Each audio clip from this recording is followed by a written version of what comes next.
السلام علیکم جی and welcome back to my channel. آج کی ویڈیو بہت ہی زبردست اور انٹرسٹنگ ہونے والی ہے کیونکہ آج ہم پیلسٹائن اور اسرائیل کے اوپر تھوڑی سی ڈسکشن کریں گے اور اس کی ہسٹری کو دیکھیں گے. بیسیکلی آج کل جو وار چل رہی ہے یا جو بھی سچویشن چل رہی ہے اس کے پیچھے کوئی چند سال نہیں بلکہ بہت زیادہ سالوں کی پرانی کہانی ہے. اس سارے کانفلکٹ کو دیکھنے کے لیے اور سمجھنے کے لیے اور انڈرسٹینڈ کرنے کے لیے کہ آج کل کیا چل رہا ہے ہم لوگوں کو 1917 کے پیلسٹائن میپ پر جانا پڑے گا. بیسیکلی 1917 کے اندر اگر ہم دیکھیں تو پورا کا پورا پیلسٹائن تھا، یہاں اسرائیل کا نام و نشان بھی نہیں تھا. 1500 سے آن ورڈز یہ ساری کی ساری زمین آٹومن امپائر کے انڈر تھی. آٹومن امپائر کے انڈر اس زمین کے اوپر جیوز، کرسچنز اور مسلمز تینوں کی تینوں کمیونٹیز سکون سے اور آرام سے زندگی گزار رہے تھے. سب کو اپنے اپنے رائٹس ملے ہوئے تھے، کوئی کسی کو اس کی پرے کرنے میں کوئی پرابلم کریٹ نہیں کرتا تھا. زندگی بہت سکون سے گزر رہی تھی. لیکن اصل پرابلم تب شروع ہوتا ہے جب ہم یورپ والی سائڈ پر دیکھتے ہیں، کیونکہ یورپ کے اندر جیوز کے اوپر الگ الگ کنٹریز میں بہت زیادہ ظلم اور ستم ہونا شروع ہو گیا. اسپیشلی ہٹلر نے بہت زیادہ کیا اور پولینڈ کے اندر جیوز کا بہت زیادہ زندگی گزارنا عذاب کر دیا گیا. ان کے اوپر بہت زیادہ ظلم اور ستم بڑھ گیا.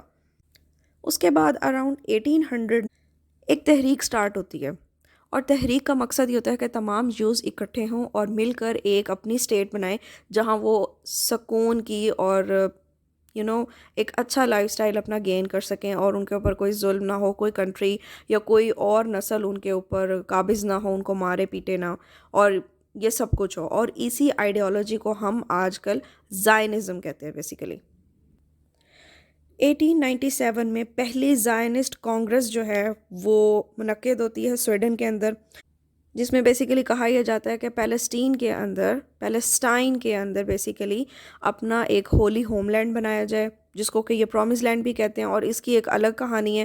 اس کے پیچھے ان کی ریزن یہ ہے کہ جب حضرت موسیٰ علیہ السلام کے دور میں اللہ تعالیٰ نے جنگ کا کہا تھا ان کو کہ آپ لوگ یہاں پر جائیں اور یہاں جو قوم بس رہی ہے اس کے ساتھ آپ فائٹ کریں اور اس کے بعد آپ کو یہ جگہ مل جائے گی اور یہ آپ کا پرومس لینڈ ہے. دیٹس وائی ان کا کانفلکٹ اور ان کا جو کچھ بھی ہے مائنڈ میں وہ صرف پیلسٹائن ہے کہ یہ زمین ہماری ہے اور یہ کسی بھی اور قوم سے بلونگ نہیں کرتی، یہاں پر صرف ہمارا حق ہے. That's why they call this land promised land.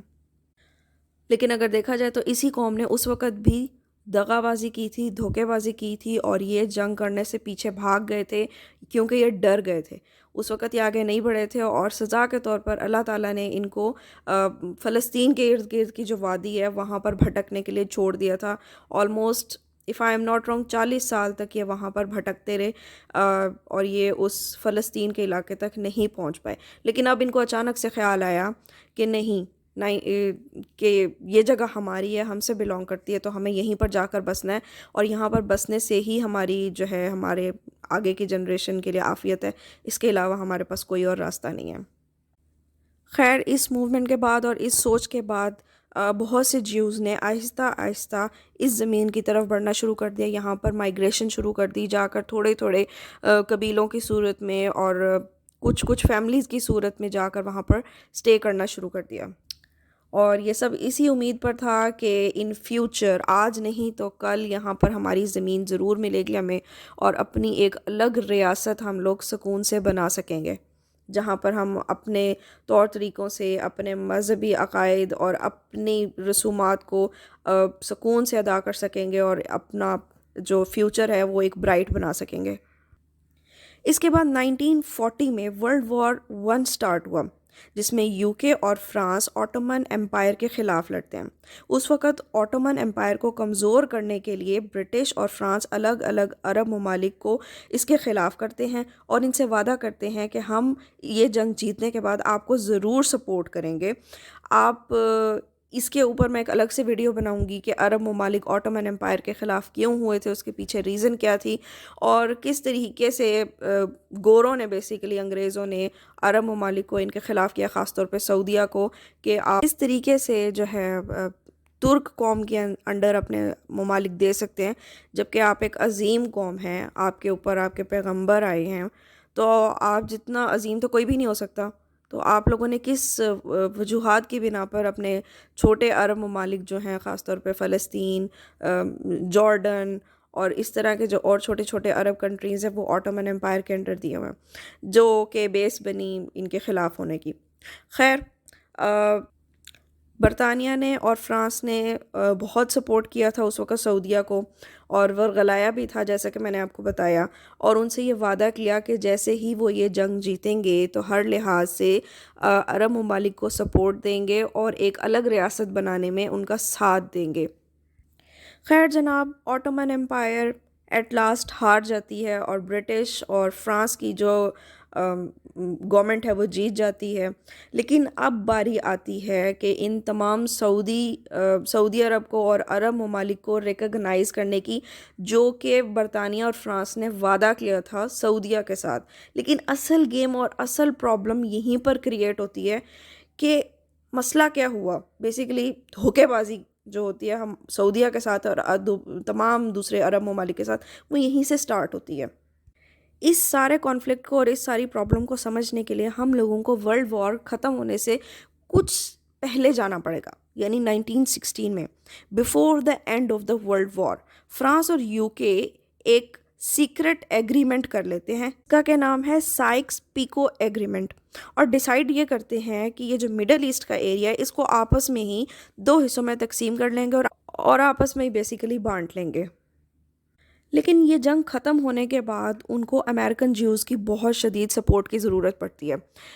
Us support میں بیسیکلی ان کا یہ کہنا ہوتا ہے کہ امریکن جیوز جو ہیں، وہاں کی جو امریکن گورنمنٹ ہے اس کے اوپر پریشر ڈالیں کہ وہ اس جنگ میں اور آفٹر دس وار برطانیہ کا ساتھ دیں گے، جس کے بدلے میں برٹن حکومت جیوز کے ساتھ اس جگہ پر ایک الگ جیوز کی ریاست بنانے کا ان کے ساتھ وعدہ کر لیتی ہے۔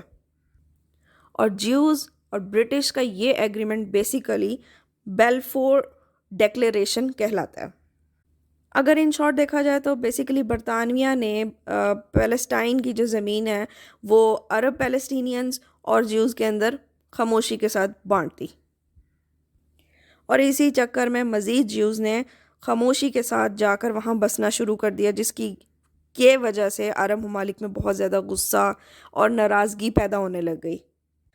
اسی دوران میں ورلڈ وار 2 سٹارٹ ہوتی ہے یورپ کے اندر، اور جیوز کا مکمل طور پہ ہولوکاسٹ شروع ہو جاتا ہے، جس میں ان کی ایتھنک کلینزنگ شروع ہو جاتی ہے۔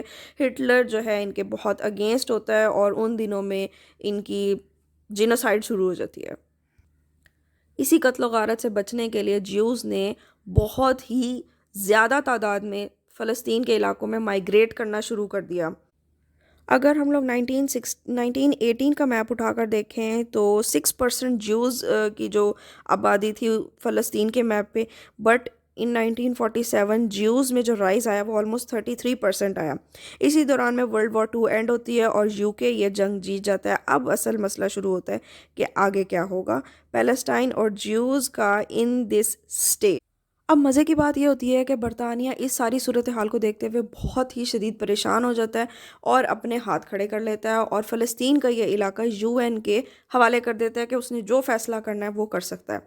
یو این بھی اپنی طرف سے کافی اپسیٹ ہوتا ہے کہ ایک طرف جیوز ہیں اور دوسری طرف عرب پیلسٹینین مسلمز ہیں، جو کہ پہلے ہی بڑے غم و غصے کی حالت میں ہیں۔ اگر اس کی پارٹیشن ہو بھی تو کس طریقے سے ہو؟ عرب پیلسٹینینز ویسے ہی بڑے غصے میں ہوتے ہیں کیونکہ ان کے ساتھ ورلڈ وار 1 کے اندر پہلے ہی بہت بڑا دھوکہ ہو گیا ہے، لیکن اور اوپر سے مزے کی بات یہ ہے کہ باہر سے رہنے والی ایک قوم، ایک جو ہے جیوز جو ہیں، وہ آ کر ان کے سر پہ مسلط ہو گئے ہیں اور اب وہ کہہ رہے ہیں کہ آپ ہمیں زمین کا ٹکڑا بھی دو، تو یہ بات کچھ قابل قبول لگتی نہیں ہے۔ خیر، اس سب کے باوجود بھی انگریزوں نے اس جگہ کو جیوز نیشنل ہوم ڈکلیئر کر دیا، جس کے بعد یو این کی ایک کمیٹی بنتی ہے بیسیکلی پیلسٹائن پارٹیشن پلان کے اوپر۔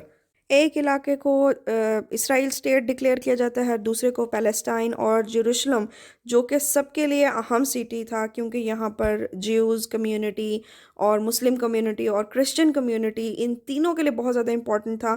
تو اس کے اوپر لڑائی جھگڑا نہ ہو، یو این اس کو اپنے انڈر رکھ لیتا ہے، اور عرب سٹیٹس کو یہ پلان ذرا بھی نہیں اچھا لگتا بھی کیسے؟ بیسیکلی مسئلہ یہ تھا کہ ان کے ساتھ تو ہاتھ ہو گیا تھا نا، کہاں وہ اس پوری جگہ کے مالک تھے اور کہاں اب ایک قوم آ کے یہاں پر بسنے لگی اور انہوں نے اپنا ایک الگ اسٹیٹ بنانی شروع کر دی اور بانٹ دیا اس زمین کو. خیر 29 نومبر 1947 کو پارٹیشن پلان جو ہے UN کی طرف سے پاس ہوتا ہے اور ویری نیکسٹ ڈے یعنی کہ 30 نومبر کو پیلسٹائن میں ایک جنگ شروع ہو جاتی ہے between Jews and Arab Palestinians, Arab countries and Arab Palestinians. Jews اب چونکہ اس جنگ کو ہر حال میں جیتنا چاہتے ہیں اور اپنی ایک سوورن اسٹیٹ کو منوانا چاہتے ہیں، لہٰذا وہ کچھ یوں کرتے ہیں کہ ڈفرینٹ یورپین کنٹریز اور امریکن اسٹیٹس میں جتنے بھی ان کے جیوز جو کہ فلی اسکلڈ ہوتے ہیں، جن کو لڑنا آتا ہے، ان سب کو فوراً سے پہلے اسرائیل بلا لیتے ہیں کہ وہ یہاں پر آ کے لڑ سکیں، کیونکہ ان کے پاس سکلز ہوتے ہیں، ان کو ہر طرح سے وہ آرمڈ ہوتے ہیں اور اچھی کنڈیشن میں ہوتے ہیں. چونکہ انہوں نے مار نہیں اس طرح سے کھائی ہوتی، لہٰذا وہ یہاں پر آ کے ان عرب کنٹریز کے ساتھ لڑنا شروع کر دیتے ہیں، پیلسٹینینز کے ساتھ لڑنا شروع کر دیتے ہیں اور ایٹ لاسٹ وہ یہ جنگ جیت بھی جاتے ہیں. آلموسٹ 14 میں 1948 میں اسرائیل جو ہے پوری دنیا کے اندر ایک ڈکلیئرڈ انڈیپینڈنٹ اسٹیٹ کے طور پر سامنے آتا ہے اور نیوز پیپر میں ایک ہیڈ لائن لگتی ہے state of Israel is born.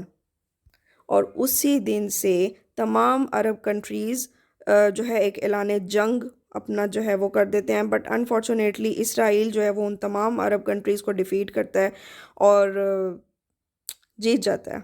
ان تمام جنگوں کو جیتنے کے بعد بیسیکلی ان جنگوں سے پہلے تقریباً جو 55% علاقہ فلسطین کے اندر جیوز کو ملا تھا، وہ آفٹر دس وار آلموسٹ 78% میں تبدیل ہو جاتا ہے، کیونکہ وہ جیتنے کے بعد ان تمام علاقوں پہ قبضہ کر لیتا ہے، اپنی آرمی بٹھا دیتا ہے اور اس طرح سے 55 سے آلموسٹ 78% تک کا ایریا پیلسٹائن کا اسرائیل کے انڈر میں آ جاتا ہے. کے بعد آلموسٹ 7 لاکھ پیلسٹینین عربز جو ہیں وہ ڈسپلیس ہوتے ہیں اپنے گھروں سے، ان کو نکال باہر کیا جاتا ہے اور بیسیکلی ہم اسی چیز کو نکبہ کہتے ہیں اب. تو اگر دیکھا جائے تو آج کل جو بھی کانفلکٹ چل رہا ہے، جو بھی ایشوز چل رہے ہیں، اس کی بنیاد بہت پرانی ہے اور اس میں بہت بڑا ہاتھ گوروں کا ہے، جس کی وجہ سے یہ سب کچھ ہوا. عرب ممالک کے اندر اور آٹومن امپائر میں لڑائی جھڑپ یہ سب کچھ کروایا اور اس کے بعد ڈیوائڈ اینڈ رول کے تحت سب کو ٹکڑے ٹکڑے کر دیا اور پھر یہاں پر قبضہ کر لیا جیوز نے. یہ لڑائی ابھی یہاں ختم نہیں ہوتی. تقریباً 1956 میں ایجپٹ جو ہے وہ سوئز کینال کو اسرائیل کے لیے بلاک کر دیتا ہے، جب یورپ نے اپنا یہاں پر خطرہ دیکھا اپنے مفادات کو، کیونکہ وہ اسی کینال کے تھرو جو ہے ٹریڈنگ کرتے تھے اور یہ اسرائیل کے لیے بلاک ہو گئی. تو فوراً سے پہلے یورپین کنٹریز نے اسرائیل کے ساتھ مل کے ایجپٹ کے اوپر اٹیک کیا اور ایجپٹ کا بہت سارا علاقہ آکوپائی کر لیا. لیکن پھر دنیا کہ اور ممالک کا جو پریشر تھا وہ جب ان کے اوپر بڑھا تو انفارچونیٹلی اور فارچونیٹلی یو کین سے ان کو یہ علاقہ چھوڑ کر واپس جانا پڑا اور یہ دوبارہ سے علاقہ ایجپٹ کو مل گیا.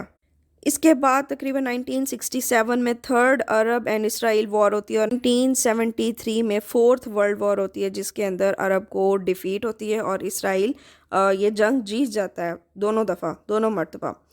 اسرائیل پہلے کی طرح ہر مرتبہ یہ جنگیں بھی جیت جاتا ہے اور عرب ممالک کے بہت سارے ایریاز کو آکوپائی کر لیتا ہے، اپنے انڈر کر لیتا ہے. جبکہ 1978 میں اتنی دفعہ مار کھانے کے بعد کہہ لیں یا اتنی دفعہ ہارنے کے بعد ایجپٹ یہ پلان کرتا ہے کہ ایک فرینڈشپ ریلیشن شپ جو ہے اسرائیل کے ساتھ بنایا جائے اور اس کو ڈپلومیٹیکلی جو ہے وہ حل کیا جائے اور اس جگہ کو اور اس کانفلکٹ کو نارملائز کیا جائے. 1982 میں جو ہے اسرائیل کافی ساری جگہوں سے پھر اگین وڈرا کرتا ہے اور وہ عرب ممالک کو یہ واپس کر دیتا ہے. نقصان ان تمام جنگوں میں سب سے زیادہ فلسطینیوں کا ہوتا ہے. آلموسٹ 5 لاکھ فلسطینی جو ہیں وہ اپنے گھروں سے ڈسپلیس ہوتے ہیں اور جنگ بیسیکلی جو ہے آپ کا اسرائیل اور ایجپٹ کے درمیان چل رہی ہے، اسرائیل اور دوسرے عرب ممالک کے درمیان چل رہی ہے، لیکن سب سے زیادہ پسنے والی جو قوم ہوتی ہے وہ فلسطینی ہوتے ہیں. خیر آج تک کی ویڈیو میں یہاں تک کی سٹوری، اور انشاءاللہ نیکسٹ ویڈیو کے اندر اس سے مزید آگے کی جو سٹوری ہے، جو کچھ پروگریس ہوئی ہے یا کچھ گین ہوا ہے یا کچھ ہم لوگوں نے لوز کیا، جو کچھ بھی ہے وہ میں آپ لوگوں کو انشاءاللہ نیکسٹ ویڈیو میں بتاؤں گی. تو اب تک کے لیے اتنا ہی. اگر آپ کو میری ویڈیو اچھی لگی ہو تو میرا چینل سبسکرائب کر لینا، کیونکہ یہ ایک سیریز میں نے چلانی ہے.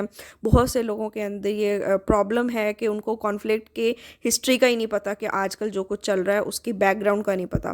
سو آئی جسٹ تھاٹ کہ مجھے اس کے اوپر کام کرنا چاہیے. بہت سے چینلز ہیں جو اس پہ ورک آؤٹ کر رہے ہیں اور کر رہے ہیں، تو لہٰذا میں نے بھی یہی سوچا کہ مجھے بھی اپنا ایک حصہ ڈالنا چاہیے. کچھ لوگ مسلمان ہوتے ہوئے بھی ان کو یہ نہیں پتہ کہ ہم کیوں یہاں پر اتنے پرابلمس کریٹ ہو رہے ہیں.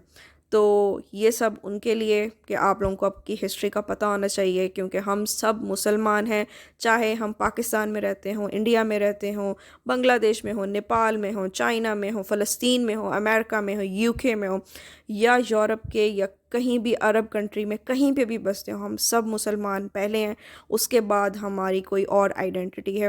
سو we should know the history of Pakistan کہہ رہی ہوں، we should know the history of Palestine and Israel. Thank you so much for bearing me. مجھے برداشت کرنے کے لیے بہت بہت شکریہ. تھینک یو سو مچ. اللہ حافظ.